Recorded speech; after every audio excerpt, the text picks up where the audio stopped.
بسمل by مہر النساء شاہ میر۔ باب چارم، حقیقت مختلف ہوتی ہے۔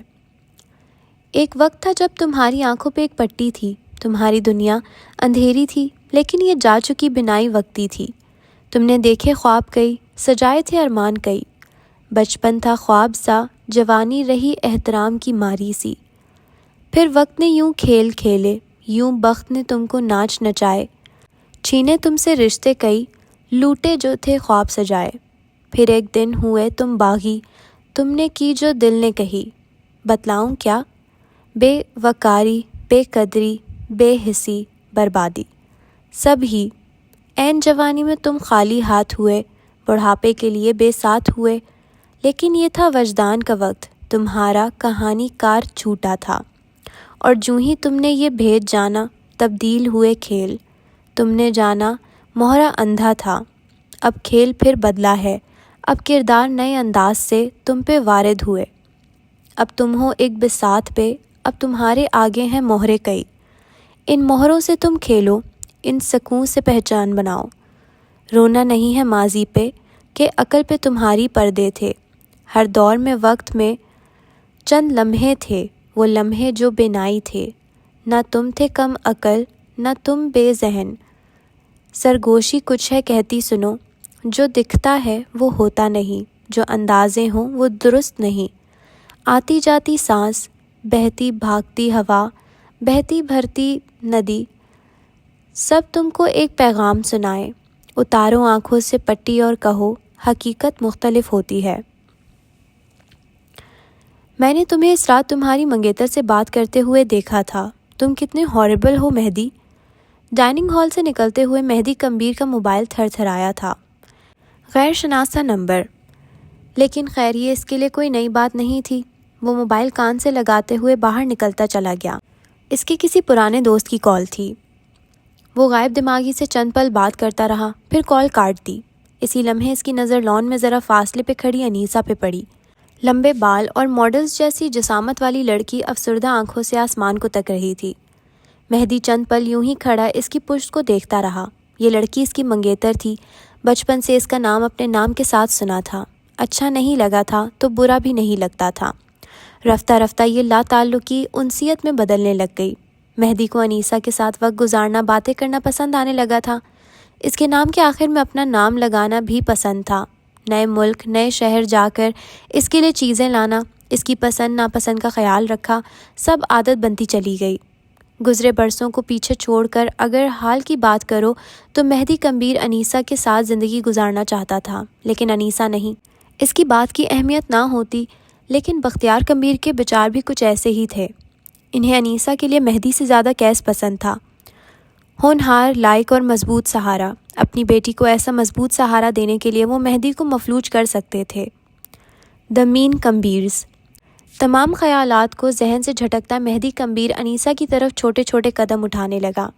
چاند کی میٹھی روشنی اس کے چہرے پہ پڑ رہی تھی۔ وہ اس کے دل سے نکال رہا تھا اس کی خواہش پہ۔ اگر یہ آسان نہیں تھا تو اتنا مشکل بھی نہیں تھا۔ یہاں کیا کر رہی ہو؟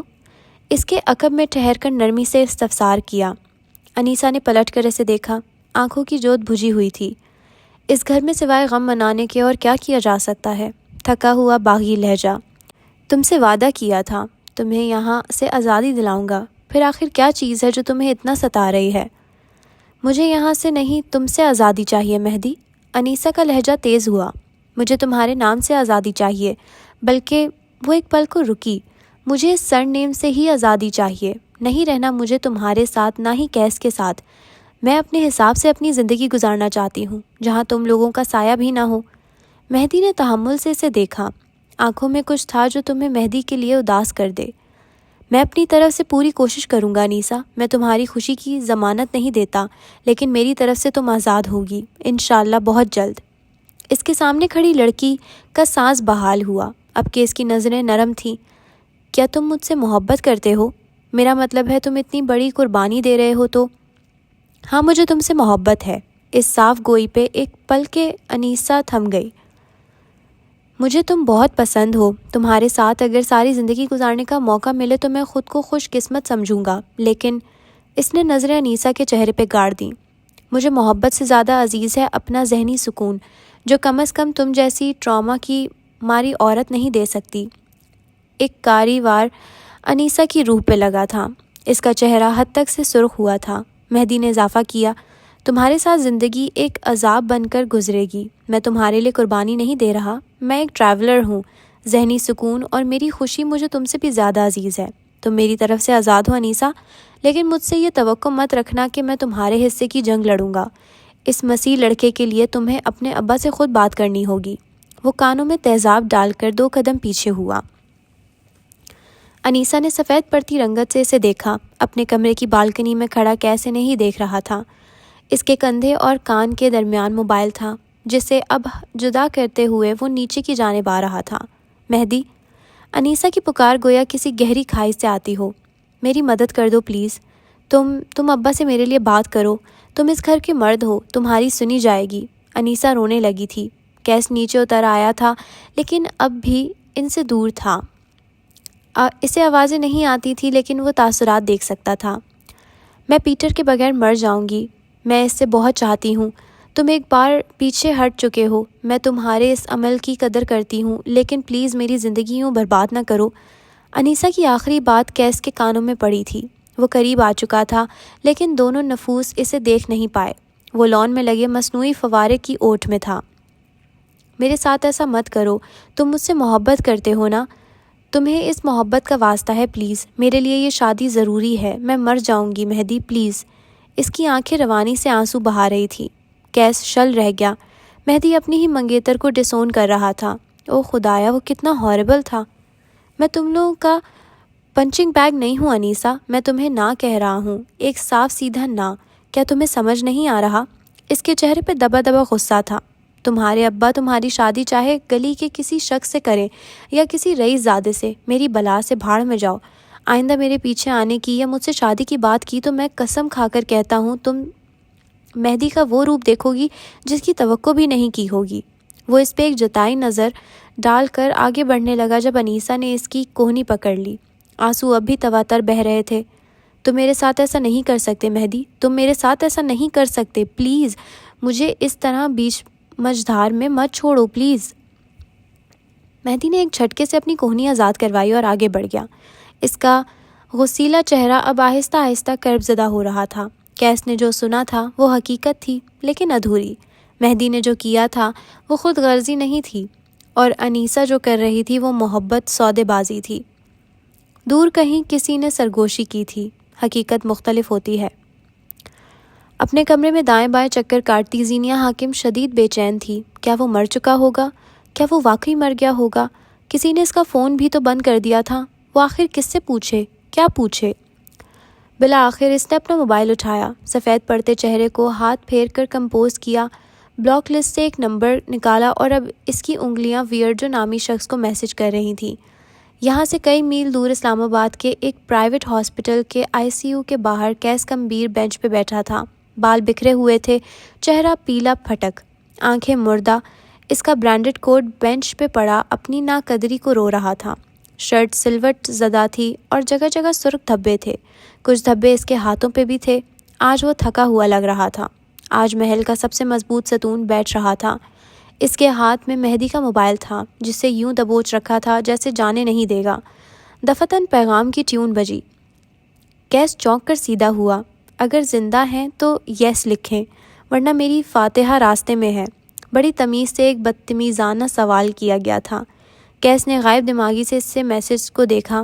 کئی لمحے وہ سوچتا رہا، پھر اس کی انگلیوں نے کچھ لکھا تھا۔ اگر وہ زندہ رہا تو بازو میں گولی لگنے کی وجہ سے لکھ نہیں سکتا، اگر مر گیا تو تمہاری فاتحہ نہیں چاہیے اسے۔ خون آلود ہاتھوں سے جواب لکھا۔ اس کی آنکھوں کے آگے ابھی بھی وہی منظر تھا۔ وہ آفس میں تھا، مقصود اسے ترحم سے دیکھ رہے تھے۔ عبداللہ دور کہیں خلاؤں میں دیکھ رہا تھا۔ یکدم اس کے موبائل نے تھر تھرانا شروع کیا۔ بغیر دیکھے کال اٹینڈ کرتے ہوئے اس نے موبائل کان سے لگایا۔ آنکھیں گلابی پڑ چکی تھیں، چہرہ خطرناک حد تک سفید۔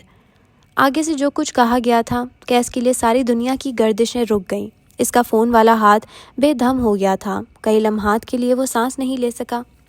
دائیں بائیں چکر لگاتی زینیہ کی پریڈ میسج ٹیون کی وجہ سے تھمی تھی۔ پیلا اور ہرا دوپٹہ اس کے ساتھ لہرا رہا تھا۔ اگلے ہی پل اس کے ماتھے کے بل شدید ہوئے۔ اگر اسے نہیں تو کیا آپ کو فاتحہ کی ضرورت ہے؟ چند پل بعد اسکرین پر پھر سے روشن ہوئی۔ مجھے فاتحہ بھی نہیں بچا سکتی، میرا ٹھکانہ جہنم ہے، نری جہنم، اضافہ کیا۔ زینیا نے ٹھہر کر اس میسج کو دیکھا۔ یہ مہدی نہیں تھا۔ یہ کون تھا؟ وہ نا سمجھی سے چند لمحے میسج دیکھتی رہی اور پھر دوبارہ ٹائپ کرنے لگی۔ جب تک سانس ہے جنت، جہنم کا فیصلہ تمہارے پاس ہے۔ سانس ٹوٹی، امید ٹوٹی، پیغام سفر کرتا ہوا گیا اور کیس کے ہاتھ میں پکڑے موبائل میں ڈیرا ڈالا۔ کیس نے تھکی تھکی آنکھوں سے پیغام پڑھا۔ جنت مجھے انکمفرٹیبل کرے گی، جہنم میرے لیے نئی نہیں ہے۔ اس نے پیغام بھیج کر آنکھیں موند لی۔ کرمزی سیال آنکھوں کے آگے بہہ رہا تھا، سب کچھ سرخ ہوتا چلا گیا۔ مہدی کے کمرے کے دروازے پر رک کے اس نے دیوار کا سہارا لیا تھا۔ اس کے سامنے اس کا کزن تھا، اس کا بھائی۔ نیلی روشنی میں خون کے دھبے اپنا رنگ نہیں دکھا رہے تھے، لیکن کیس کو یہی خون اپنے دل سے رشتہ محسوس ہوا۔ وہ کئی لمحے آگے نہیں بڑھ سکا۔ فاصلہ زیادہ نہیں تھا، لیکن اسے لگا یہ میلوں کی مسافت ہوگی۔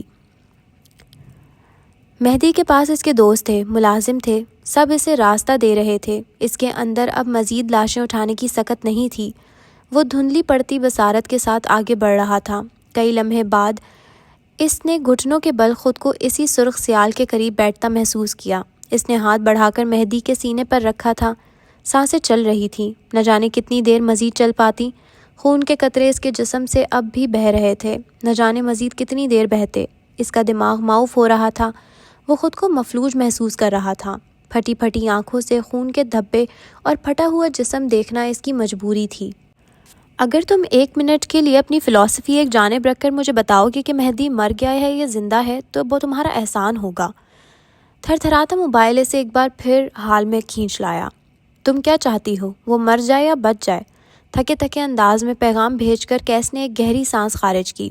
آس پاس کا رش، لوگوں کی بھانت بھانت کی بولیاں، سفید کفن جیسا کوٹ پہنے آتے جاتے ڈاکٹرز، دوائیوں کی بو، اسے ان سب سے فرار چاہیے تھا۔ کوئی ہو جو اس سے بات کرے، اس کا خیال بدل دے۔ زرد جوڑے والی لڑکی کا موبائل چکمکایا، آنکھوں میں الجھن ابھری۔ آخر یہ صاف صاف جواب کیوں نہیں دیتا؟ میں چاہتی ہوں کہ وہ مر جائے تاکہ اسے معلوم ہو انسانوں کی دنیا میں فرشتہ بننے کا انجام کیا ہوتا ہے۔ اسے مرنے نہیں دوں گا میں، زندگی اس کے لیے سزا ہے اور اسے جھیلنی چاہیے۔ پیغام دیکھ کر وہ ایک پل کو رکی، آنکھیں شیطانی انداز میں چمکی۔ ویٹ، کہیں تم اس کے کڈنیپر تو نہیں ہو؟ کہیں تم نے ہی تو اسے نقصان نہیں پہنچایا؟ اگر تم نے ایسا کیا ہے تو یقین مانو جہنم واقعی تمہارے لیے بنی ہے۔ کیس نے اچنبے سے اتنا لمبا میسج پڑھا۔ اس میں ایسا کیا خاص ہے؟ کیوں اسے مارا نہیں جا سکتا؟ کیس واقعی جاننا چاہتا تھا۔ زینیا نے کندھے اچکاتے ہوئے ٹائپ کیا۔ کسی انسان کو زندہ چھوڑ دینے کے لیے ایک ہی وجہ کافی ہوتی ہے کہ وہ انسان ہے، اور مہدی کمبیر ایک اچھا انسان ہے۔ اگر وہ زندہ ہے تو پلیز اسے مت مارنا، بس میسیجز پہ اس لڑکی کی باتیں کروا لو۔ دھڑا دھڑ ٹائپ کر دے گی۔ وہ اتنا اچھا نہیں ہے جتنا بنتا ہے۔ بے ذرا جواب۔ تم اتنے برے نہیں ہو جتنے بنتے ہو۔ ترنت آئے جواب نے ایک پل کے لیے کیس کو ساکن کر دیا۔ وہ خون سے لت پت شخص کو اٹھا رہا تھا۔ اس کی سبز آنکھوں پہ پردہ تھا، وہ ان آنکھوں کو کھلے ہوئے دیکھنا چاہتا تھا۔ کیا کرنا چاہیے اسے علم نہیں تھا، لیکن وہ بس راہداریوں میں بھاگ رہا تھا۔ اس کی شرٹ خون آلود ہو رہی تھی، اس کے ہاتھ تھک رہے تھے، لیکن وہ اندھا دھند بھاگ رہا تھا۔ اگلے مناظر ٹوٹے بکھرے تھے۔ اس نے اپنے بھائی کو ایمبولینس میں ڈالتے دیکھا، لوگ ان کی تصاویر بنا رہے تھے۔ وہ شل تھا، کسی کو دیکھ نہیں رہا تھا۔ اس کا ہاتھ مہدی کے سینے پہ تھا۔ دھک دھک کی یہ آواز اسے سکون دے رہی تھی، امید، دلاسا دے رہی تھی۔ ہسپتال کی راہداریوں میں اس کے آگے پیچھے ڈاکٹرز تھے۔ اسٹریچر پہ لیٹا وجود اس کے چہرے پہ نیل پڑ گئے تھے۔ کوئی کسی انسان کو ایسے کیسے مار سکتا ہے؟ اس نے ٹوٹے دل کے ساتھ سوچا۔ مہدی کے دوست پریشان تھے، کچھ لوگ تو ہسپتال ہی نہیں آئے، کہیں کوئی پولیس کیس نہ بن جائے۔ ہر کوئی ڈھہ رہا تھا، کھڑا تھا تو بس کیس کمبیر، لیکن کتنی دیر تک؟ تم کون ہو؟ کیس نے ستری سوال کیا۔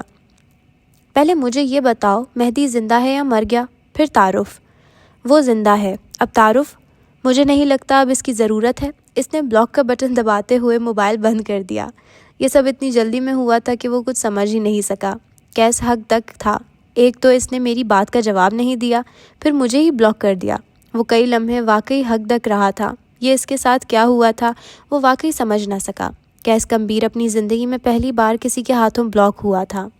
گہری گھمبیر خاموشی اور ذرا سی چاند کی روشنی، گہرا اندھیرا، ان سب کے درمیان اس نے آہستگی سے کریڈل پہ پڑا فون اٹھایا، ریل گھمائی، دل دھڑکا تھا، ہاتھ لرزے تھے، امیدوں کا دیا نئے سرے سے پھڑپڑایا۔ اس لمحے، اس پہر زینیا حاکم کے لیے ساری دنیا سن ہو گئی تھی۔ کال مل گئی تھی، ایک بھاری مردانہ آواز اس کے کانوں سے ٹکرائی۔ زینیا نے بے اختیار اپنے دل کے مقام پہ ہاتھ رکھا تھا۔ اس نے اس آواز کو سننے کے لیے کئی سال اپنی سماعتیں برقرار رکھی تھیں۔ کمبیر محل میں واقع کیس کمبیر کا شاہی کمرہ اس دن بھی ویسا تھا، شاہانہ پرتعش۔ بالکنی میں رکھے صوفے پہ بیٹھا کیس سگار کو لبوں میں دبائے ہوئے تھا، آنکھیں دور کسی غیر مرئی نقطے پہ جمی تھی۔ یہیں اسی بالکنی میں ایک طرف چھوٹی سی شیشے کی میز پہ ایک موبائل رکھا تھا۔ یہ اس کا موبائل نہیں تھا، روزمرہ کے استعمال والا نہیں۔ اس موبائل پہ وہ انکرپٹڈ وائس استعمال کرتا تھا۔ کچھ دیر قبل ہی تو اس نے اپنی منگیتر کے باپ سے بات کی تھی، وہ اسے بلا رہے تھے، لیکن جو کیس نے کیا تھا اسے برا لگا تھا۔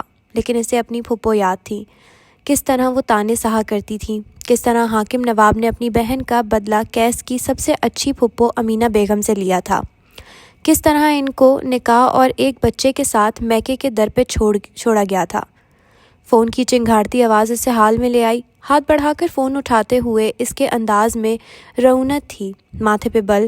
ابتدا کیس نے کی تھی، بلوچی زبان میں ایک طرز سوال، لیکن دوسری جانب سے ایک لڑکی کی آواز سن کر وہ تھم گیا۔ اس نے کچھ کہنے کی کوشش کی لیکن خاموش کروا دیا گیا۔ وہ مسلسل اس کا نام پکار رہی تھی، گویا کہ یقین کر لینا چاہتی ہو۔ اتنے عرصے بعد اپنا اصل نام سن کر وہ حال میں نہیں تھا۔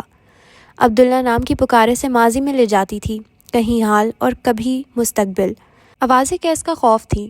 وہ 155 IQ کا مالک آوازیں پہچاننے کے معاملے میں دنیا کا کم عقل ترین انسان تھا۔ کئی سالوں سے تمہارا انتظار کیا ہے، ایک نسوانی آواز۔ کیس پہ حیرتوں کا پہاڑ ٹوٹا تھا۔ اس کے خاندان میں یوں لڑکیاں کسی مرد کو کال نہیں کیا کرتی۔ کیس نے کچھ کہنا چاہا جب وہ اسے ٹوک گئی۔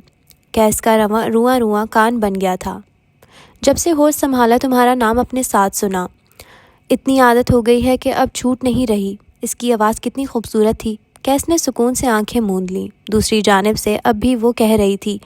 کئی لمحہ وہ مزید کچھ کہتی رہی۔ کیس ہر ایک لفظ کو حفظ کر رہا تھا، نہ محبت، نہ انسیت، نہ کسی قسم کی کشش۔ یہ اس کا گلٹی پلیجر ثابت ہو رہا تھا۔ میں بہت خوبصورت ہوں سب کہتے ہیں، لیکن سب کہتے ہیں عبداللہ مجھ سے زیادہ خوبصورت ہے۔ میں نے تمہارے ساتھ کھڑے ہو کر خود کو دیکھنے کا انتظار کیا ہے۔ میں نے انتظار کیا ہے کہ تم خود اعتراف کرو گے کہ تمہاری عورت زیادہ خوبصورت ہے۔ کیا تم واقعی اتنی خوبصورت ہو؟ کیس دلکشی سے مسکرایا، آنکھیں ہنوز بند تھیں۔ چاند کی مدھم روشنی اس کے چہرے پہ گر رہی تھی۔ اس کے سوال کے جواب میں اسے درستی سے خاموش رہنے کا کہا گیا۔ وہ واقعی خاموش بھی ہو گیا۔ کیس اسے سننا چاہتا تھا، وہ اسے پتہ نہیں کیوں سننا چاہتا تھا۔ یہ محبت، انسیت، کشش، ایسا کچھ نہیں تھا۔ کئی برس بعد ایسے ہی بے بسی، بے سکونی، بے قراری اس نے کئی برس قبل اپنی پھپھو کی آنکھوں میں بھی دیکھی تھی۔ اس کے ابا جب اسے انتقام کے لیے تیار کرتے تھے، ان کی آنکھوں کی تپش اسے سب یاد تھا۔ میں تمہارے نام کے ساتھ یوزڈ ٹو ہو گئی ہوں۔ میں تمہارے علاوہ کسی اور کو سوچوں تو ایسا لگتا ہے جیسے کوئی غیر ضروری شے دائرے میں آ گئی ہو۔ کیس سب کے سیدھا ہو کے بیٹھا۔ چاند کی روشنی اس کے ماتھے پہ پڑ رہی تھی۔ کئی پل گوادر کو نم ہوائیں اپنا پیغام اسلام آباد نہ لا سکیں تو اسلام آباد کا سکون منتشر ہونے لگا۔ آجو عبداللہ، کئی پل بعد بے حد آزردگی سے کہا گیا۔ عبداللہ کئی پل کے لیے کچھ کہہ ہی نہ سکا۔ تمہاری آواز بہت خوبصورت ہے، وہ مزے سے بولا، گویا اس کی تکلیف سے خط اٹھا رہا ہو۔ تم کون ہو؟ کیس نے اضافہ کیا۔ وہی جسے تم اپنا نام پہ بٹھا کر گئے ہو، اور وہی جس نے تمہارے نام کے ساتھ وفاداری کی ہے۔ وہ کس اعتماد کے ساتھ بولتی تھی، وہ کس طرح لاجواب کر دیتی تھی۔ میں نے سنا تھا خاندان کی لڑکیاں بہت حیا والی ہوتی ہیں، بلا ضرورت مردوں سے بات نہیں کرتی۔ طنز کے تیر چلانے میں وہ ماہر تھا۔ میں نے سنا تھا خاندان کے مرد بہت غیرت والے ہوتے ہیں، اپنے نام سے جڑی لڑکی کا نام کسی اور کے ساتھ نہیں سن سکتے۔ کہا سنا سچ کہاں ہوتا ہے عبداللہ؟ وہ کس حق سے یہ نام لے رہی تھی، اور کتنے عرصے بعد یوں اپنا نام سننا اچھا لگا تھا۔ کاش وہ اس پکار کو اپنی سماعتوں میں محفوظ کر پاتا۔ کیا تم نے واقعی میرا انتظار کیا ہے؟ وہ نہ جانے کیا سننا چاہتا تھا۔ نہیں، یک لفظی جواب پہ وہ تھم گیا۔ میں نے کبھی تمہارا انتظار نہیں کیا۔ میں نے تمہارے آنے کا یقین رکھا ہے۔ تمہیں آنا چاہیے عبداللہ، وہ جتا رہی تھی۔ اپنی بالکنی میں کرسی سے ٹیک لگائے بیٹھے کیس کی آنکھیں یکدم چمکی تھیں۔ میں کیوں آؤں؟ کیا تمہیں مجھ سے محبت ہے؟ مجھے تم سے ضد ہے۔ اگر تم کہتی تمہیں مجھ سے محبت ہے تو مجھے زیادہ مزہ آتا۔ انتقام نے اس کے لہجے میں سر اٹھایا تھا۔ اگلے کئی لمحے اس کی طرف سے خاموشی رہی۔ کیس بھی خاموشی سے اس کے بولنے کا منتظر رہا۔ آ جاؤ عبداللہ، اس نے گویا اپنی انا پہ پیر رکھ کر کہا تھا۔ الفاظ نہیں تھے، ماضی کا فلیش بیک تھے۔ آگ، لاشیں، خون، نارنجی بھڑکتے شعلے، ان سب کے درمیان کیس کا دماغ کوئی یادداشت نہیں بنا سکا۔ سب گڑبڑ ہونے لگا۔ آوازیں کیس کا خوف تھیں، آوازیں اس کا برا ماضی تھیں۔ اگلے کئی لمحے کیس نے اسے بہت کچھ کہا، شاید انکار، شاید انتقام۔ وہ ماضی کے زیر اثر بہت کچھ کہہ گیا، یادداشت کا حصہ البتہ کچھ نہیں بن سکا۔ اب اگلے کئی لمحے اسے سسکیوں کی گھٹی گھٹی آوازیں سنائی دیتی رہیں۔ خدا کی قسم عبداللہ، میں تمہیں مر کر بھی معاف نہیں کروں گی۔ تم اتنی مضبوط نہیں ہو جتنی بنتی ہو۔ وہ الجھ کر صفاق تبصرہ کر گیا۔ پچھلے چند لمحوں میں اس نے کیا کہا تھا اسے یاد نہیں تھا۔ وہ ایک فوبک انسان تھا۔ میں ذرا بھی مضبوط نہیں ہوں، میں ڈھیٹ ہوں عبداللہ۔ یہ نام، کاش وہ لڑکی یہ نام لینا چھوڑ دے۔ یہ نام کیس کو ماضی اور حال کے درمیان ایک پھندے پہ لٹکا دیتا تھا، اور پھر اگلے کئی لمحے اس کے ذہن میں کوئی آواز پروسیس نہیں ہوتی تھی، کوئی یادداشت اس کے ذہن کا حصہ نہیں بنتی تھی۔ تھیراپی، علاج، سیشن، کچھ بھی اسے ان آوازوں کے خوف سے نہیں نکال سکا تھا۔ میں اب مر کر بھی تمہارا انتظار نہیں کروں گی۔ اب اگر آؤ گے تب بھی میں تمہارے لیے نہیں ہوں گی عبداللہ۔ تمہاری آواز بہت خوبصورت ہے۔ وہ کسی طرح اس عبداللہ نام کی گردان کو ختم کروانا چاہتا تھا تاکہ اپنی منگیتر سے ہوئی پہلی بات کو اپنے ذہن کے پردوں میں محفوظ کر سکے، لیکن بے سود۔ کال کٹ چکی تھی۔ وہ بے اختیار پریشان ہو بیٹھا۔ بے بسی بھرا غصہ اس کے دماغ پہ حاوی ہونے لگا۔ اگلے کئی لمحے کیس کو سر کو ہاتھوں میں دیے بیٹھا رہا۔ آخر کیوں اس کا ماضی ایسا تھا؟ کیوں اس نے حال اور ماضی کی گرد اب میں پھنس کر ایک حسین یاد گنوا دی؟ عقل ہر ایک کے لیے نعمت نہیں ہوتی۔ ہسپتال کی ٹھنڈی راہداریوں میں سکوت تھا، موت سے پہلے والا سکوت، موت کے منہ سے بچ کر آنے جیسا سکوت، یا پھر قبر کی پہلی رات جیسا سکوت۔ مہدی کی سرجری کو کئی گھنٹے بیت چکے تھے، شام سے صبح ہونے کو تھی۔ مہدی کمبیر کا ٹریٹمنٹ کامیاب ہو چکا تھا۔ اسے ICU سے روم میں شفٹ کیا جا چکا تھا۔ ہسپتال والے لباس میں اس کا سانولا چہرہ زرد لگ رہا تھا۔ خون کافی مقدار میں بہہ چکا تھا۔ اس کے خاندان والے اس کے لیے پریشان تھے۔ انیسہ اس کے پیروں کے قریب بیڈ پہ بیٹھی تھی، روئی روئی سی آنکھوں میں اپنے کزن کے لیے فکر تھی۔ اس محل میں وہی تو ایک تھا جو اس لڑکی کو انسان بھی سمجھتا تھا۔ ہاں، ان کے کچھ اختلافات تھے، لیکن پھر بھی وہ اسے بہترین انداز میں سمجھتا تھا۔ اسی پل دروازہ کھلا اور کیس کمبیر اندر داخل ہوتا دکھائی دیا۔ کچھ دیر قبل کی زرد رنگت اب بدل چکی تھی، تھکن کا نام و نشان تک نہیں تھا۔ آنکھیں ایک بار پھر کسی سیریل کلر کی مانند ہو گئیں، گردن اٹھی ہوئی، چال میں تمکنت۔ مہدی آنکھیں موندے لیٹا تھا۔ کیس کے آتے ہی انیسہ اٹھ کھڑی ہوئی، مہدی کو نرم نظروں سے دیکھا اور پھر باہر چلی گئی۔ وہ چند پل اپنی جگہ کھڑا رہا اور پھر دھیرے دھیرے قدم اٹھاتا مہدی کے بیڈ کے ساتھ رکھی کرسی پہ آن بیٹھا۔ بھاری سانسیں لیتا مہدی سو رہا تھا۔ کیس گردن ڈھلکائے اسے کئی سائیکو کی مانند دیکھا گیا۔ اسی لمحے سیریل کلر نے ہاتھ آگے بڑھا کر زخمی بازو کو بری طرح دبایا۔ آنکھیں صفاق سرد تھیں، پلستر کے باعث اثر نہ ہوا، لیکن اس نے ہار نہ مانی۔ زخمی بازو کو اوپر اٹھا کر ہوا میں بلند کر کے نیچے چھوڑ دیا۔ بازو پلنگ سے ٹکرایا۔ یکدم بازو میں اتنا شدید درد اٹھا کہ مہدی بلبلاتے ہوئے اٹھ بیٹھا تھا۔ اس کی روح تک زخمی ہو گئی تھی۔ وہ بری طرح کررا رہا تھا، بلند آواز میں چیخ چیخ کر۔ یوں لگتا تھا جیسے سارے ٹانکے ادھڑ گئے ہوں۔ درد کی شدت سے وہ گہرے لمبے سانس لینے لگا تھا۔ کیس سپاٹ نظروں سے اسے دیکھتا رہا۔ کیس نے بیٹھے بیٹھے ایک بار پھر اس کا بازو بلند کیا۔ مہدی اسے ہٹانا چاہتا تھا، لیکن اس کے جسم میں ذرا برابر توانائی نہیں بچی تھی۔ ہوا میں بلند بازو کو ایک بار پھر یوں ہی نیچے چھوڑا گیا۔ تکلیف حد سے زیادہ سوا ہوئی۔ 3 گولیوں سے داغا گیا بازو درد سے سن ہو گیا۔ وہ کون تھا مہدی؟ تمہارا مرا ہوا باپ تھا وہ خبیث انسان۔ مہدی غرایا، پھر لبوں کو سختی سے جما کر درد کم کرنے کی کوشش کی۔ چند موٹے موٹے پانی کے قطرے بلا اجازت چہرے پہ پھسل گئے۔ درد پہ کسی کا اختیار تھوڑی ہوتا ہے۔ میرا باپ ہوتا تو اس وقت تم قبر کا حساب دے رہے ہوتے، یوں میرے سامنے سانس نہ لے رہے ہوتے۔ سبز آنکھوں میں مارے تکلیف کے بے بسی بھرنے لگی۔ لوہے کے ذرے اس کے بازو کو چیر گئے تھے۔ درد تو ہونا تھا۔ وہ کون تھا مہدی؟ اس نے تمہاری جان کیوں لینی چاہی؟ اور اگر لینی چاہی تو لی کیوں نہیں؟ وہ اب تک اپنی بات پہ اٹکا تھا۔ مہدی نے ضبط سے اسے دیکھا۔ میں نہیں جانتا وہ کون ہے، میں بس اتنا جانتا ہوں کہ میں مرنا نہیں چاہتا۔ اس نے ایک ایک لفظ پہ زور دیا۔ میں مرنا نہیں چاہتا کیس؟ وہ کیس کی آنکھوں میں دیکھتے ہوئے کچھ جتا رہا تھا۔ کیس نے پہلو بدلا۔ کیا کوئی دشمنی، بغض، اناد؟ ایک اور سوال، تمہارے علاوہ یہ تعلق کسی سے بنا ہی نہیں؟ اس نے اپنا ہی مذاق اڑایا۔ کیس اپنی جگہ سے اٹھا، قریب آ کر اس کے تکیے برابر کیے۔ شاید تم نے اس آدمی کے کسی بے حد عزیز شخص کو اس سے دور کیا ہو۔ مہدی کے سینے پر دباؤ ڈال کر اسے لٹا دیا۔ شاید تم نے اسے اس لوہے کے ذرے سے زیادہ تکلیف دی ہو۔ کیا پتہ وہ کسی برسوں پرانے بغض کے چلتے تمہارے قریب آیا ہو۔ سرگوشی میں سر قلمی کی بو آتی تھی۔ مہدی نے زخمی نظروں سے اسے دیکھا۔ میں ولن لگتا ہوں لیکن میں وکٹم ہوں۔ میں پرابلم لگتا ہوں لیکن میرے ساتھ کوئی پرابلم ہے۔ وہ ایک پل کو رکا۔ میں غیر لگتا ہوں لیکن میں تمہارا سب سے قریبی ہوں۔ دوائیوں کا اثر، لوہے سے داغے جسم کا درد، اپنوں کی بے اعتنائی، یہ تھے وہ تمام جذبے جو ایک 26 سالہ مرد کو کمزور کر رہے تھے۔ میں مہدی سرور کمبیر اپنے اللہ کو حاضر جان کر قسم کھاتا ہوں، میں نے اپنی زندگی میں کسی شخص کو جان کر تکلیف نہیں دی، اور اگر دی ہے تو میرا معاملہ اللہ کے حوالے۔ کیس کہکا مار کے ہنسا تھا۔ کیوں؟ اللہ کے حوالے کیوں؟ وہ تو رحیم ہے، فوراً معاف کر دے گا۔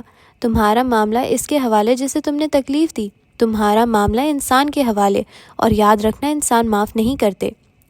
مہدی غنودگی میں جاتے ہوئے بھاری ہوتی پلکوں کو بمشکل کھولے ہوئے اسے دیکھ رہا تھا۔ اس کی پلکوں پہ نمی ٹھہری تھی۔ اس کی سبز آنکھوں کے سامنے کسی عورت کی سبز آنکھیں ابھر رہی تھیں۔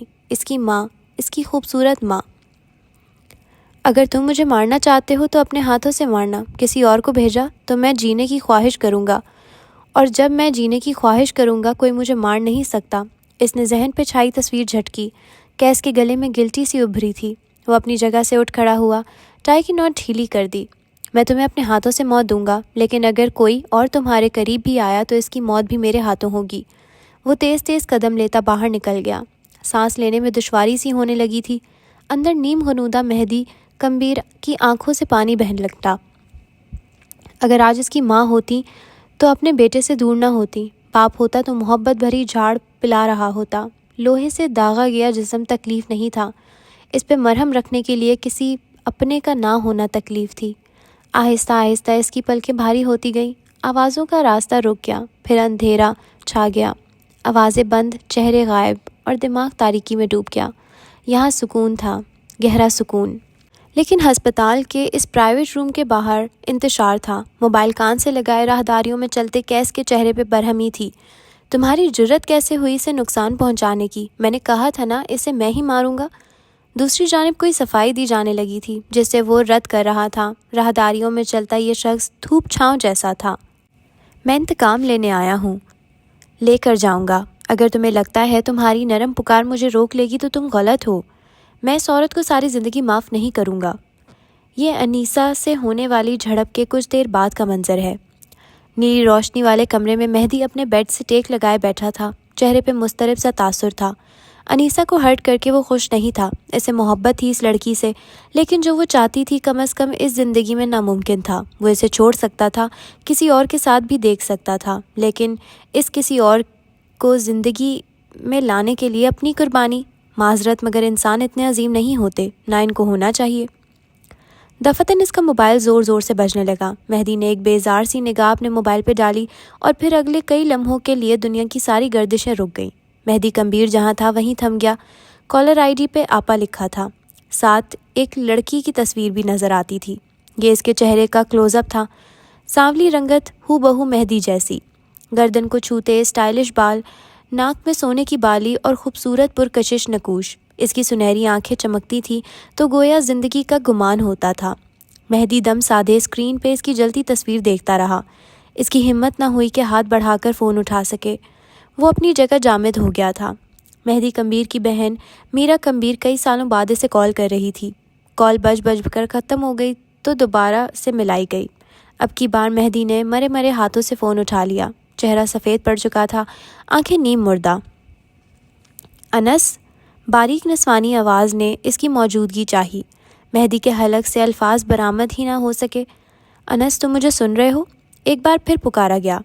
ماؤں کی ممتا جیسی پکار تھی یہ۔ ماضی کے چکر، حال کے غم، سب کچھ مہدی کی آنکھوں کے سامنے گھوم گیا۔ انس، میں پاکستان آ رہی ہوں، میں تم سے ملنا چاہتی ہوں، کیا ہم مل سکتے ہیں؟ وہ آس لیے پوچھ رہی تھی۔ مہدی نے اپنے تاثرات پہ قابو پا لیا۔ اب کہ حیرت اور شوق کے بدلے تاثرات سپاٹ تھے۔ تم پاکستان کیوں آ رہی ہو؟ جذبات سے آری لہجے میں پوچھا گیا۔ دوسری طرف اس لڑکی نے گہری سانس لی تھی۔ محب کو ایک آفیشیل میٹنگ کے لیے گوادر آنا ہے، میں بھی اس کے ساتھ آ رہی ہوں، اور ایزل بھی۔ گوادر آ جاؤ انس، آئی مسڈ یو الاٹ۔ مہدی نے استزائیہ سر جھٹکا۔ یعنی تم اپنے ایمبیسڈر شوہر کے ساتھ ایک میٹنگ کے لیے آ رہی ہو اور مجھے یہاں بھی استعمال کیا جا رہا ہے؟ یعنی اب بھی تم صرف میرے لیے نہیں آ رہی؟ مارے کرب کے اس کا لہجہ زخمی ہوا۔ ایسا نہیں ہے، میرا نے اپنی صفائی پیش کی۔ میں کافی عرصے سے تم سے ملنا چاہ رہی ہوں، میں صرف تمہارے لیے آ رہی ہوں۔ ہم دونوں کے درمیان فاصلے ہیں، انہیں کم کرنے کے لیے آؤ، پر پلیز آ جاؤ۔ میری طرف سے جہنم میں جاؤ تمہارا خاندان اور تمہاری پکار، میں تمہارے لیے نہیں آؤں گا۔ تم مجھے ڈسون کر رہے ہو، میں تمہاری بہن ہوں۔ فون کے اس پار اس کی سسکیاں گونجی۔ مجھ سے کچھ فیصلے ہوئے، درست غلط میں نہیں جانتی، لیکن میں تمہاری بہن ہوں انس، تم مجھے نہیں چھوڑ سکتے۔ وہ بلند آواز میں روتے ہوئے کہہ رہی تھی۔ اگلی بار مجھے فون کرنے کی جرأت مت کرنا۔ اس نے درستگی سے کال کاٹ دی۔ اگلے کئی لمحے وہ اپنے تیز ہوتے تنفس پہ قابو پانے کی کوشش کرتا رہا۔ اسے غصہ آ رہا تھا، کبھی بے چینی ہو رہی تھی، کبھی سوچتا فون اٹھایا ہی کیوں، کبھی دل چاہتا چند اور باتیں سنا دوں۔ اسی لمحے دروازے کی طرف اس کی نظر اٹھی اور اس کا دل دہک سے رہ گیا۔ ہاتھ میں کافی کے 2 مگ پکڑے کیسے سے دیکھ رہا تھا۔ اس کے چہرے سے ہی معلوم ہو رہا تھا کہ وہ سب کچھ سن چکا ہے۔ وہ چھوٹے چھوٹے قدم لیتا آگے بڑھایا۔ مہدی کے قریب بیڈ پہ بیٹھے ہوئے اس کا دھیما لہجہ تنبیہ کرتا ہوا تھا۔ آئندہ اس سے اس ٹون میں بات نہ کرنا۔ میں جانتا ہوں اس سے کس طرح بات کرنی ہے، ہمارے معاملات میں نہ آؤ، اور وہ میری بہن ہے، تم کیوں بیچ میں آ رہے ہو؟ کیس نے سیاہ آنکھیں اٹھا کر اسے دیکھا۔ کیونکہ وہ کیس کی واحد دوست ہے۔ دوبارہ کال آئے تو بہیو، اوکے؟ منظر تحلیل ہوا۔ اب کے کمبیر محل کے ڈائننگ کا منظر تھا۔ تم انتقام لینے جا رہے ہو، میں جانتا ہوں۔ پچھلی رات میرا کی کال آنا، مہدی کا ایسے جھڑکنا اور اگلے دن یوں گوادر جانے کی تیاری کرنا۔ کیس اتنا پاگل نہیں تھا کہ کچھ سمجھ ہی نہ پاتا۔ وہ جانتا تھا مہدی وہاں جائے گا، اس کی بہن اسے بلائے گی تو وہ ضرور جائے گا۔ وہ جب جب بلاتی تھی مہدی جاتا تھا، لیکن وہاں جا کر وہ اس کا دل دکھائے گا یہ بھی طے تھا۔ مہدی کمبیر انتقام نہیں بھولتا، اور کیس کو انتقام کے طریقے نہیں بھولتے۔ رات کی تاریکی میں حاکم نواب کی گھر کی چھت سے دبی دبی آوازیں آ رہی تھیں۔ 2 بہنیں آپس میں راز و نیاز کر رہی تھیں۔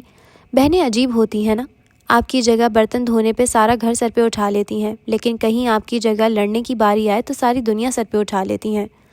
چارپائی پہ چت لیٹی چھت کو تکتی دونوں بہنوں نے یکدم خاموشی اختیار کی تھی۔ کافی دیر بعد چھوٹی بہن کے بولنے کی آواز آئی، تم کتنی خوش قسمت ہو نا زینی۔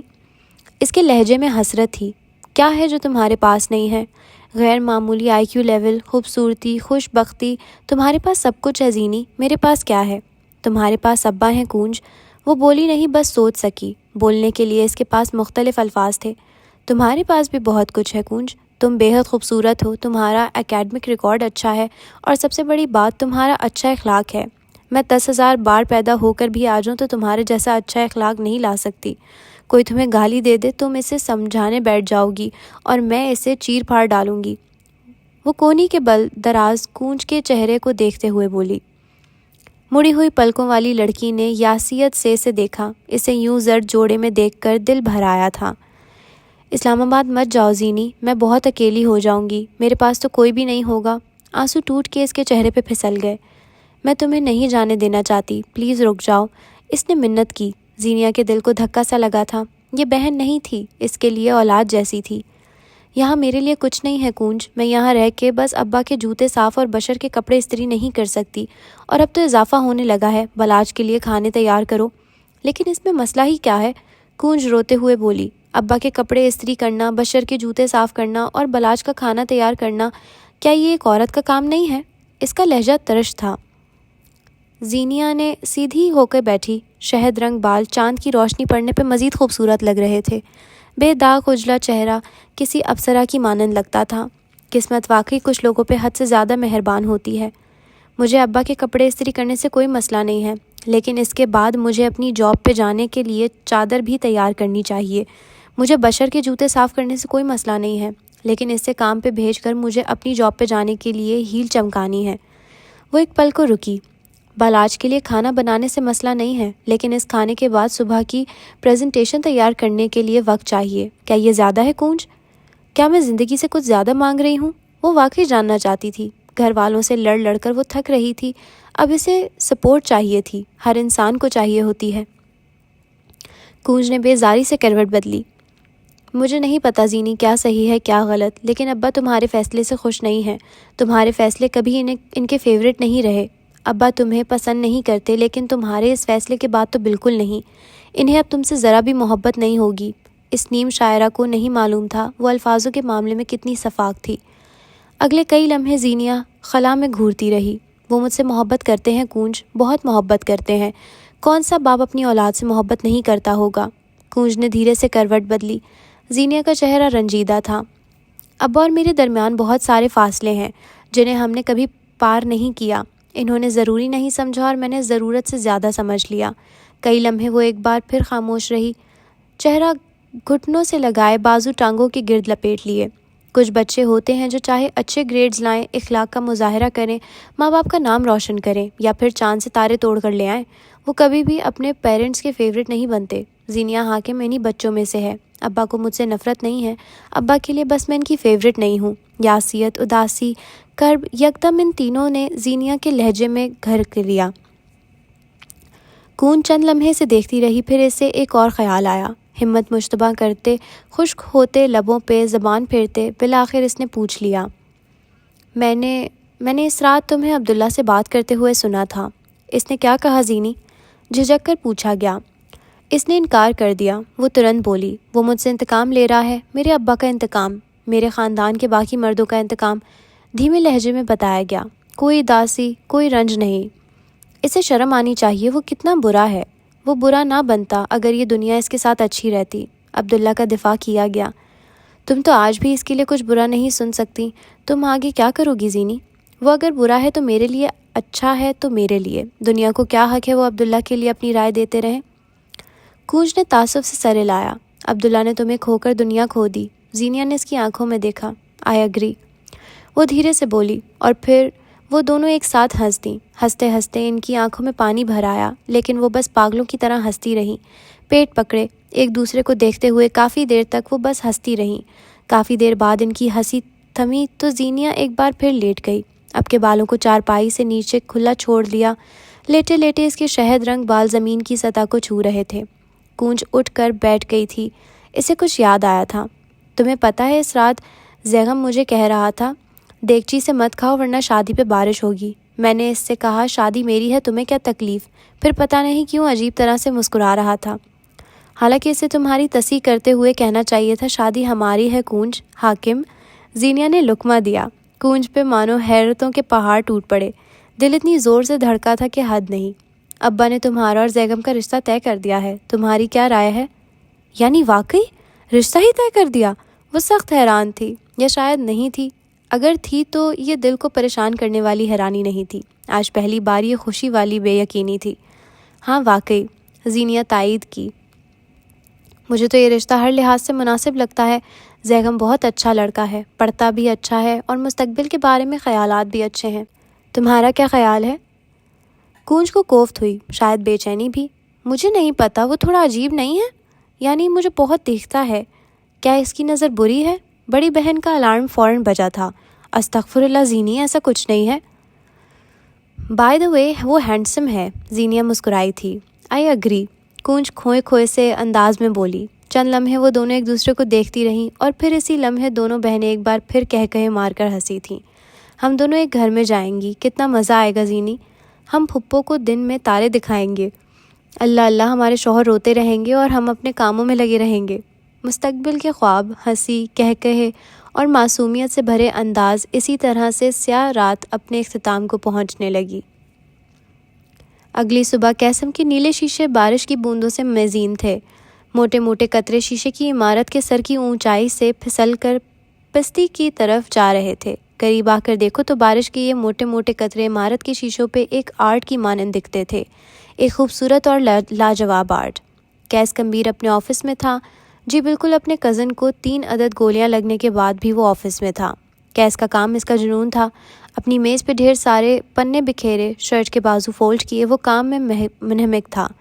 ایک نیا ڈیزائن، ایک نیا شاہکار، کہیں ہو ہی نہ جائے تیار۔ آرٹ بلاک اسی پہر آفس کا دروازہ کھلا۔ دھیمی اور مرجھائی چال چلتا ایک شخص اندر داخل ہوا۔ سرمئی سیاہ دھاری دار سوٹ کے نیچے سیاہ گول گلے والی شرٹ جھلک رہی تھی۔ چہرے پہ ڈھیر شرمندگی پھیلی تھی اور چال کی مسروریت کہیں دور جا سوئی تھی۔ قیس نے سر نہیں اٹھایا، وہ اسے آنے دینا چاہتا تھا۔ وہ اندر آیا، چند لمحے یوں ہی بے مقصد کھڑا رہا، پھر اس کی آواز بلند ہوئی۔ میرے چچا کے ایک دوست نے ان کا کروڑوں کا کاروبار ضبط کر لیا۔ آدھا عرب کہانی سناتے ہوئے گلاس وال کے قریب جا کھڑا ہوا۔ چچا نے اپنے دوست کی بہت منت سماجت کی، غصہ دکھایا، پیار سے سمجھایا، لیکن وہ ڈھیٹ آدمی نہیں سمجھا۔ قیس گردن جھکائے کام کرتا رہا، یا پھر کام کرنے کی کوشش۔ چچا تہی دامن رہ گئے اور کئی سال معاشی تنگ دستی میں گزار دیے۔ اس نے سانس لینے کا وقفہ لیا۔ ڈرامہ باز نہ ہو تو۔ کئی سال بعد وہ آدمی واپس لوٹ آیا اور میرے چچا کے پیروں میں گر کر معافی مانگی۔ چچا نے اس پرانی دوستی کے صدقے معاف کر دیا۔ اس نے معافی پہ زور دیا۔ چچا کہتے تھے دوست چاہے آپ کا سر قلم کر دے، لیکن جب وہ معافی مانگنے آئے تو معاف کر دو۔ آدھا عرب جتا رہا تھا۔ قیس نے ابھی سر نہیں اٹھایا، البتہ رنگین پنسل اٹھا کر ڈیزائن میں رنگ بھرنا شروع کر دیا۔ ایک ادھورا بے کار ڈیزائن، منہمک، بے پرواہ، غیر مروت۔ براق اگلے کئی لمحے سے دیکھتا رہا۔ وہ مشین نما آدمی کچھ نہیں بولا تو اس نے گلا کھنکارا اور ایک اور کہانی شروع کی۔ میرے ماموں کے ایک دوست تھے، بہت قریبی، عزیز من، حبیبی ٹائپ۔ ماموں اور ان کے دوست کی ایک دن کسی سیاسی مسئلے پہ بحث ہو گئی۔ پھر پتہ ہے کیا ہوا؟ ایک لمبا ڈرامائی وقفہ۔ ماموں کے دوست نے ایک لمبا تیز دھار چاقو ان کی کمر میں گھسا دیا۔ بس پھر کیا تھا، ماموں بیچارے کے دونوں گردے فیل ہو گئے۔ براق نے اپنے لہجے میں ساری دنیا کا دکھ سمو لیا، لیکن مجال ہے جو قیس نے نظر اٹھا کر اسے دیکھا ہو۔ 1 منٹ کے صدمے کے بعد براق ایک بار پھر بولنا شروع ہوا۔ کئی سال ماموں نے آدھی ادھوری زندگی گزاری، نہ شادی کی نہ بچے کیے، بس ایک لاش کی مانند جیتے رہے۔ لیکن پھر ایک دن جانتے ہو کیا ہوا؟ ڈرامائی تاثرات ایک بار پھر۔ کڑکتی بجلی، برستی بارش، جان جوکھم میں ڈالتا طوفان، اور ان سب کے بیچ ماموں کا دوست واپس آ گیا۔ ماموں سے اپنے کیے کی معافی مانگی، اور جانتے ہو ماموں نے کیا کیا؟ یوں لگتا تھا وہ بتانے کے لیے بے چین تھا۔ ماموں نے اسے معاف کر دیا۔ براق حنیف نے ایک ایک لفظ پہ زور دیا۔ اب کہ قیس نے سیاہ آنکھیں اٹھا کر اسے دیکھا۔ تمہارے ابا نے کبھی تمہیں اور تمہاری ماں کو اپنے خاندان سے ملوایا ہی نہیں، پھر یہ چچا کہاں سے آ گیا؟ تمہاری ماں اپنے ماں باپ کی اکلوتی بیٹی تھی، پھر یہ ماموں کہاں سے آ گیا؟ جس حساب سے تم جھوٹی کہانیاں گڑھتے ہو، شیطان نے اپنے سر کی دستار اتار کے تمہارے سر پہ باندھ دینی ہے۔ وہ ایک پل کو رکا، خبیث انسان، سر جھٹک کر اضافہ کیا۔ ہاتھ میں پکڑے تمام سامان میز پر رکھ کر پاور چیئر سے ٹیک لگاتے ہوئے قیس نے اب اسے تفصیل سے دیکھا۔ اب اپنے آنے کا اصل مقصد بتاؤ، حرف بحرف سچ۔ چند دن قبل جو کچھ ہوا، میں تہہ دل سے اس عمل پر شرمندہ ہوں، وہ کہتا ہوا آگے آیا۔ میں اپنے اس عمل کی وجہ سے کئی روز سے شب خوابی کا شکار ہوں۔ یہ گاڑی اردو، تم میرے بہترین دوست ہو۔ کرسی کھینچ کر سامنے آ کر بیٹھا۔ کیا میں تم سے معافی کی درخواست کر سکتا ہوں؟ تم درخواست کر سکتے ہو، لیکن یہ میرے اختیار میں ہے کہ میں تمہیں معاف کروں یا سزا دوں۔ سلطان نے گردن کڑا لی۔ میرا یقین کرو لوسیفر، 100 خنزیر مرے ہوں گے جب میں پیدا ہوا تھا۔ I agree. قیس نے اس کی بات کاٹی۔ بالکل 100 خنزیروں نے خودکشی کی ہوگی کہ اب تو ہمارا سربراہ چارج سنبھالنے آ گیا ہے۔ براق نے 1000 موٹی موٹی گالیوں کو زبان پہ آنے سے روکا۔ چہرے پہ معصومیت طاری کر لی۔ مجھے معاف کر دو حبیبی، آئندہ میں ایسی غلطی کبھی نہیں کروں گا۔ میں تمہارا دوست ہوں یار۔ آخر میں اس نے دہانی دی تھی۔ قیس سیدھا ہو بیٹھا، دونوں ہاتھ میز پہ رکھ کے آگے کو ہوا۔ سنجیدہ محظوظ آنکھیں اس کے چہرے پہ گاڑ دیں۔ اس گھٹیا سے بھی نچلے درجے کی حرکت کی وجہ کیا تھی؟ وہ جاننا چاہتا تھا۔ براق کے چہرے پہ تقریباً رندا ہوا تاثر آیا۔ پاگل ہو گیا تھا میں، مجھے لگا تمہیں مسائل میں دھکیل دوں گا تو تم مجھے پکارو گے اور پھر میں شان سے آؤں گا، تمہاری مدد کروں گا اور اپنی ہی نظر میں عظیم بن جاؤں گا میں۔ لیکن مجھے ایسا کیوں لگتا ہے کہ تم کسی ذاتی انات کی وجہ سے یہ سب کر رہے تھے؟ براق کی رنگت لمحے کے 1000ویں حصے میں سفید پڑی تھی۔ پتہ نہیں کیوں براق، لیکن مجھے لگتا ہے میری طرف تمہارا کوئی انتقام باقی ہے، تمہاری وائبز میں بے سکونی ہے۔ کہہ دو میں زیادہ سوچ رہا ہوں؟ مردہ ہوتی آنکھوں اور سفید چہرے کے ساتھ براق نے نفی میں سر ہلایا تھا۔ میں تم سے کسی قسم کا انتقام نہیں لینا چاہتا یار، یہ دوستی کا چارم ہوتا ہے، ایک دوسرے کو تنگ کرنا، زچ کرنا اور برباد کرنا دوستی نہیں ہوتی براق، کیس نے ایک بار اسے ٹوکا تھا۔ براق اپنی جگہ سے اٹھ کھڑا ہوا۔ دیکھو کیس، اب یہ زیادہ ہو رہا ہے، تم اپنے ابلیسی دماغ سے کچھ زیادہ سوچ رہے ہو، لگتا ہے تمہاری منگیتر کا عشق سر چڑھ کر بول رہا ہے۔ اپنی بکواس بند کرو اور آئندہ میری منگیتر کا ذکر یوں نہ کرنا، سختی سے تنبیہ کی گئی۔ اسی لمحے براق حنیف کی شیطانی آنکھوں میں شیطان سے بھی زیادہ گہری چمک در آئی۔ خود کو معاف کروانے کا اس سے بہتر طریقہ اس کے پاس نہیں آ سکتا تھا۔ تمہیں اپنی منگیتر کی قسم ہے، مجھے معاف کر دو، اللہ تم دونوں کو ساتھ رکھے، خوش رکھے، تم دونوں ساری دنیا کا سفر ایک ساتھ کرو، تم معاف کیا۔ سنجیدہ ٹھہری ہوئی آواز پہ براق کا دل بلیوں اچھلا تھا۔ اس کا جی چاہا کیس کا ماتھا چوم لے، نہیں یہ آؤٹ آف کریکٹر ہو جائے گا۔ ارادہ ملتوی کرتے ہوئے اس نے پرجوش قدم باہر کی جانب بڑھائے۔ دروازے سے آدھا باہر اور آدھا اندر رک کر اس نے کیس کو پکارا، اللہ تم دونوں کو ایک دوسرے کے لیے نیک کرے۔ چند لمحے دروازے پہ رک کر دعا کے رپلائی کی امید کرتا رہا، چند پل بعد مایوس ہو کر پلٹ گیا۔ آمین۔ اس کے جانے کے بعد کیس کے لب دھیرے سے پھڑپھڑائے، سر جھٹک کر وہ دوبارہ کام پہ لگ گیا۔ اب کی بار وہ خوش تھا، نہ جانے کیوں۔ میں اسے اپنی آنکھوں کے سامنے برباد ہوتے دیکھنا چاہتا ہوں، میں چاہتا ہوں وہ پل پل روئے، میں اسے روتے ہوئے دیکھنا چاہتا ہوں، میں اس کے سارے خاندان کو رلاؤں گا، میں کسی ایک کو بھی نہیں چھوڑوں گا۔ وہ چیخ چیخ کر کہتا زمین پہ بیٹھ گیا تھا۔ جلی ہوئی ہتھیلی میں ایسی جلن اٹھی تھی کہ الامان۔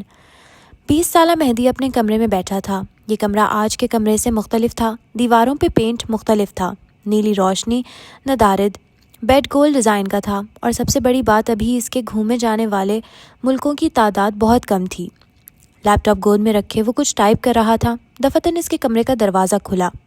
سیاہ نائٹ سوٹ میں ملبوس، بالوں کو گول مول باندھے، سنہری آنکھوں میں پریشانی لیے میرا سرور کمبیر اندر آتی دکھائی دی۔ مہدی اسے دیکھتے مسکرایا اور اپنے قریب اس کے لیے جگہ بنائی۔ آ جاؤ آپا، آ جاؤ، تم نے ڈگری کیا لے لی، بھائی کو ہی بھول گئی۔ وہ ان گزرے وقتوں میں بھی ایسا ہی تھا، سادہ پرخلوص محبت بانٹنے والا۔ میرا چھوٹے چھوٹے قدم لیتی اس کے قریب چلی آئی، بیڈ کی پائنتی پہ غیر آرام دہ سی ہوئی، وہ انگلیاں چٹکا رہی تھی۔ مہدی نے سبز آنکھیں اٹھا کر اسے دیکھا۔ آپا کیا ہوا ہے؟ وہ متفکر ہوا۔ میں تمہیں کچھ بتانا چاہتی ہوں، اس نے تمہید باندھی۔ مہدی سنجیدہ ہو گیا۔ کئی لمحے خاموشی میں گزرے، وہ الفاظ مجتمع کر رہی تھی، پھر دھیرے سے چند الفاظ اس کے لبوں سے ٹوٹ کر نکلے۔ انس، میں شادی کر رہی ہوں۔ مہدی کو شوق سا لگا تھا۔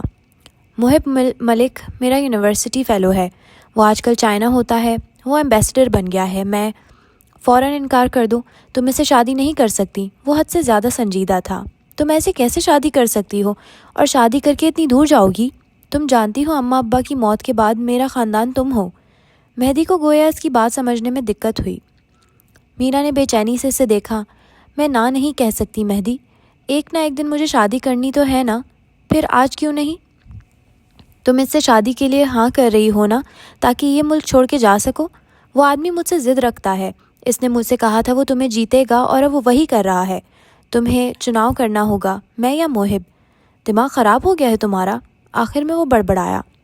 میرا چند لمحے اسے دیکھتی رہی۔ اسے کیس یاد آیا تھا، اسے اپنے معذور چچا نظر آئے، اسے اس گھر کا ہر بسمل نظر آیا، اور پھر مہدی نے اسے کھڑے ہوتے دیکھا۔ میں اس گھر میں ایک بسمل بن کر نہیں رہ سکتی، جلد یا بدیر مجھے فیصلہ لینا ہی تھا۔ میں یہاں سے جا رہی ہوں مہدی۔ وہ تو اس سے انس کہتی تھی نا۔ تم مجھے چھوڑ رہی ہو؟ اس کا لہجہ زخمی ہوا تھا۔ میں خود کو چن رہی ہوں۔ تم نے اسے کسی قابل نہیں چھوڑا مہدی، وہ تمہیں اس نام سے بلاتی رہی جو تمہارا فیورٹ ہے، لیکن تم نے اس کی ایک نہ سنی۔ وہ ایک فون کال جو اس لڑکی کو جیتے جی مار گئی ہے۔ بیجنگ، چائنا کا دارالحکومت کے ایک آرام دہ اور شاہانہ فلیٹ کے لاؤنج میں اس وقت میرا کمبیر ڈبل سیٹر صوفے پہ بیٹھی تھی۔ آنکھیں سرخ تھیں، چہرہ گیلا، متواتر بہتے آنسوؤں نے اس کا گلا بھاری کر رکھا تھا، گزری وقتوں میں اس کی خوبصورت چہرے کو بے کشش کر رکھا تھا۔ محب کے ساتھ گزرے 6 سالوں میں اس نے ایک دن بھی محبت یا آرام کا نہیں دیکھا تھا۔ وہ واقعی اس سے ضد کر کے لے کر آیا تھا۔ یوں نہیں تھا کہ وہ اس سے وقت نہیں دیتا تھا، محبت نہیں دیتا تھا، بات یہ تھی کہ اس کا شوہر اس کے میکے سے مقابلے بازی نہیں چھوڑتا تھا۔ اسے آئے دن پرستش چاہیے ہوتی تھی۔ وہ مردوں کی اس قسم میں سے تھا جن کو اپنے سسرال سے عظیم بننے کا جنون سوار ہوتا ہے، اور یقین جانے یہ مردوں کی بدترین قسم ہوتی ہے۔ میرا نے 6 سال اپنے خاندان کو یاد کیا تھا، اس نے 6 سال اپنے واحد دوست کو یاد کیا تھا۔ ان 6 سالوں میں وہ 6 لاکھ مرتبہ تڑپی تھی، پچھتائی تھی، لیکن واپسی کی تمام راہیں مسدود تھی۔ بسمل وہ آج بھی تھی، بس اسلام آباد کے محل سے بیجنگ کا فلیٹ بدلا تھا۔ پچھتاوے، تکلیف، رنج اور خاندان کی یادیں، ان تمام جذبات میں گھرے آنسو بہاتے ہوئے آج ایک بار پھر ایک بسمل کی رات جاگ کر گزری جانی تھی۔ میں اسے ٹوٹتے ہوئے دیکھنا چاہتا ہوں، میں چاہتا ہوں وہ برباد ہو جائے۔ ماضی میں کمرہ بدل چکا تھا، یہ میرا سرور کا کمرہ تھا۔ وہ پلنگ سے پیر نیچے لٹکائے بیٹھی تھی، لباس شکن آلود، بال بکھرے ہوئے، چہرہ زرد۔ نظر گھما کے دیکھو اور مہدی گھٹنوں کے بل اس کے پیروں کے قریب بیٹھا دکھائی دے گا۔ ایک بھائی اپنی بہن کا بھلا چاہتا تھا۔ دیکھو آپا، پلیز یہ شادی مت کرو، وہ آدمی مجھ سے انتقام لے رہا ہے، وہ صرف گیلی آنکھیں لیے ملتجی انداز میں کہہ رہا تھا۔ جب اس نے تمہیں پہلی بار پرپوز کیا تھا تب یاد ہے تم نے اسے میری وجہ سے منع کر دیا تھا، اور جب تم دونوں کی پہلی لڑائی ہوئی تھی اس کی وجہ بھی میں تھا۔ وہ مجھ سے مقابلہ کرتا ہے، تم اس کی انا کا مسئلہ ہو، محبت نہیں۔ میرا نے دھیرے سے اپنے بھائی سے ہاتھ چھڑائے، سنجیدہ نظریں مہدی کی گیلی آنکھوں پہ گاڑ دیں۔ مہدی کمبیر، اس کی آواز سرگوشی جیسی تھی، میں نے تمہیں پالا ہے، تمہاری ماں بن کر، میرے باپ بننے کی کوشش مت کرو۔ صفاقی اس خاندان پہ ختم ہوتی تھی۔ میں یہاں سے جاؤں گی، اس خاندان سے دور، اس نحوست سے دور، یہاں کی تکالیف سے بہت دور، کیونکہ میں میرا سرور، مجھ پہ سب سے زیادہ حق میرا ہے۔ وہ تمہیں ہرٹ کرے گا، زکام زدہ تنبیہ، وہ تم سے مقابلے کرے گا، وہ ایک اچھا مرد نہیں ہے۔ اپنے ساتھ ظلم مت کرو، اپنے فیصلے پہ نظر ثانی کرو۔ نظر ثانی مشوروں پہ کی جاتی ہے، فیصلوں پہ نہیں۔ فیصلے اٹل ہوتے ہیں، ان میں پیچھے مڑ کر دیکھنا جائز نہیں ہوتا۔ میں تمہیں اس طرح دلدل میں گرتے ہوئے نہیں دیکھ سکتا، تم میرے ہوتے ہوئے یہ قدم نہیں اٹھا سکتی۔ کس نے کہا ہم ساتھ ہیں مہدی؟ لو میں نے تمہیں چھوڑا، لہجہ نہیں چابک تھا، بات نہیں سانس کی ڈور تھی جو کٹ گئی۔ چند لمحے مہدی یوں ہی اس کے قدموں کے قریب بیٹھا رہا، کئی سانسیں بے یقینی میں لی گئیں، کئی لمحے سوگواری میں گزرے، فضاؤں میں ٹوٹے دل کا کرب رچ بس گیا۔ آج حال میں تم مجھے ڈسون کر رہی ہو، کبھی مستقبل میں تمہیں ڈسون کر دوں تو مجھے یقین ہے کوئی گلہ باقی نہیں ہوگا۔ آ گیا تھا وہ اپنے دمین کمبیرز والے عمل پہ۔ ماضی 6 سال بعد ایک فون کال کی صورت سامنے آتا ہے، اور جو ہوا کیا مجھے تمہیں بتانے کی ضرورت ہے؟ حالانکہ تم ایسا نہیں چاہتے، تم اس رات بھی اسے روتے ہوئے سن کر خوش نہیں تھے۔ کیس کی بات پہ اس نے دھیرے سے آنکھیں بند کر لیں۔ آ جاؤ انس، پلیز ایک بار مجھ سے ملنے آ جاؤ، اپنی بھانجی سے ملنے آؤ، اسے تم سے محبت ہے، مجھے تم سے بھی بہت محبت ہے، پلیز انس آ جاؤ۔ وہ رو رہی تھی، ہچکیاں لے لے کر، ماضی کے غم، حال کا سوگ اس کا دل چیر رہے تھے۔ تم کیوں نہیں آتی؟ گوادر آ رہی ہوں نا، اپنے شوہر کو چھوڑ کر اسلام آباد آؤ۔ تم نے چھوڑا تھا تو تم پہل کرو، میں تمہارے لیے نہیں آؤں گا۔ میں نہیں آ سکتی انس، میں نہیں آ سکتی، مجھے تم سے کوئی انا نہیں، کوئی ضد نہیں، لیکن تمہارے شوہر کو ضد ہے۔ مہدی نے اس کا جملہ مکمل کیا۔ وہ چاہتا ہے کہ میں وہاں آؤں تاکہ اس کی انا کو تسکین ملے، اور اگر تم اسلام آباد آئیں تو وہ تمہارے تانوں میں مزید اضافہ کر دے گا۔ وہ مقابلے کرنے والا مرد ہے، میں نے تمہیں وارن کیا تھا میرا محب ملک۔ آپ کے گھر کی عورتیں جب غلطی کر گزریں تو مشورے نہیں حل دیتے ہیں انس۔ لڑکیاں اگر غلطی کریں تو بعد میں گٹس رکھیں کہ ان کو اون بھی کر سکیں۔ اپنے گھر کے مردوں سے یہ امید نہ رکھیں کہ وہ ہمیشہ کندھے دے کر ان کو کھڑا کریں گے۔ وہ سنجیدہ تھا۔ مردوں کا دل بڑا ہوتا ہے انس۔ بڑا چھوٹا کہاں سے آ گیا، دل تو دل ہوتا ہے، ٹوٹ جائے تو پھر مشکل سے جڑتا ہے۔ ایک غلط مرد تمہاری غلطی تھی، میں تم سے اسے چھوڑ کر آؤ، میں تمہیں پناہ دوں گا، لیکن اگر تم اسے خوش رکھنے کے چکر میں تم مجھے اس کے سامنے جھکانا چاہتی ہو تو ایسا نہیں ہوگا۔ اسے خوش رکھنا تمہارا مسئلہ ہے، میرا نہیں۔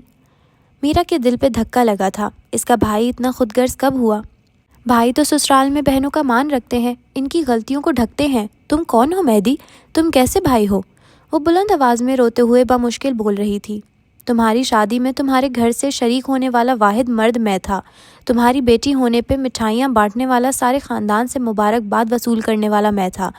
ہر عید تہوار پہ کیکس اور فون کال میری طرف سے آتی ہے۔ تم اس سے زیادہ کیا چاہتی ہو؟ وہ اس پوائنٹ پہ واقعی بے بس ہوا تھا۔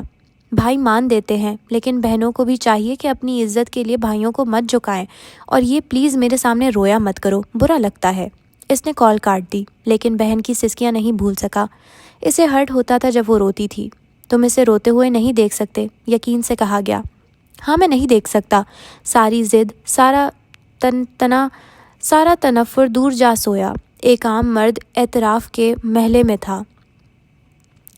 اسلام آباد کی فیصل مسجد کے وسیع رقبے پہ پھیلے میدان میں اس وقت کئی لوگ آ جا رہے تھے۔ نسبتاً کونے والے گوشے میں اس وقت ایک ٹولی سے جمی تھی۔